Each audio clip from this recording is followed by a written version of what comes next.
दर्शकबिन नमस्कार, शुभ प्रभात। ठोस खबरमा यहाँहरूलाई हार्दिक स्वागत छ।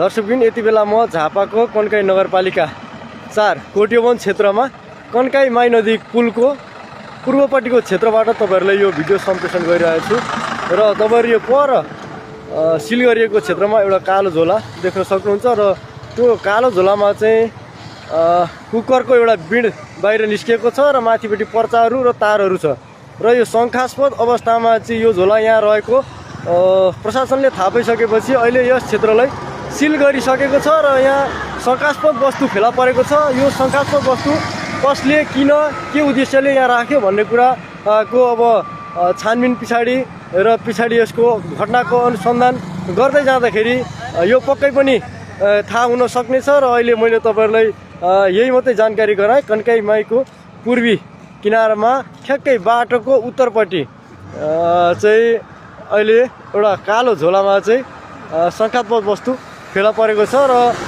यसको लागि अहिले सुरक्षा दिएर चाहिँ यहाँ सुरक्षा प्रबन्ध राम्रोसँग मिलाइएको छ र जिल्लाको टोली, प्रहरीको प्रशासनको जिल्लाको टोली समेत यहाँ आइसकेको छ। र यो अहिले बिहानको राति कति बजेतिर यो थालाको यहाँ छ भन्ने कुरा पत्ता लाग्यो भन्ने कुरा ठ्याक्कै खुलेको छैन।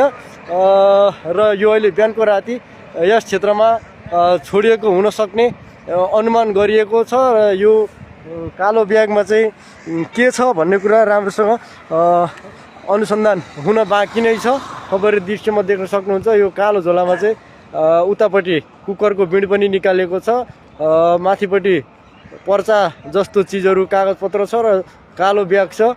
यो पुलको ठ्याक्कै उत्तरपट्टि कन्काई माई नदीको पूर्वी किनारको उत्तरपट्टिको साइडमा यो चाहिँ बाटोको सेपको लागि बनाइएको डिभाइडर नै भन्नुपर्छ होला यसलाई। र उक्त क्षेत्रमा यो रहेको छ र यो शङ्कास्पद वस्तु यहाँ फेला परेको कुरा म तपाईँलाई जानकारी गराउन चाहन्छु। र यसको सुरक्षाको लागि अहिले इलाका प्रहरी कार्यालय सुरुङ्गाको टोली, त्यसै गरी सशस्त्र प्रहरी, जिल्ला प्रहरी बल लगायतको टोली अहिले यहाँ आइसकेको छ। बाटो एकतर्फी रूपमा खुलिरहेको छ र स्थानीयहरूको पनि अहिले उपस्थिति यहाँ हामी देख्न सक्छौँ र शङ्कास्पद वस्तु यहाँ फेला परेको छ। यो शङ्कास्पद वस्तुलाई यसरी चाहिँ प्रहरीले सुरक्षा दिएर सिल गरेर अहिले राखेको अवस्था छ भने पुल चाहिँ एकातर्फमा चाहिँ राखिएको कुरा म तपाईँहरूलाई जानकारी गराउन चाहन्छु। र ट्राफिक प्रहरीले बाटो व्यवस्थापन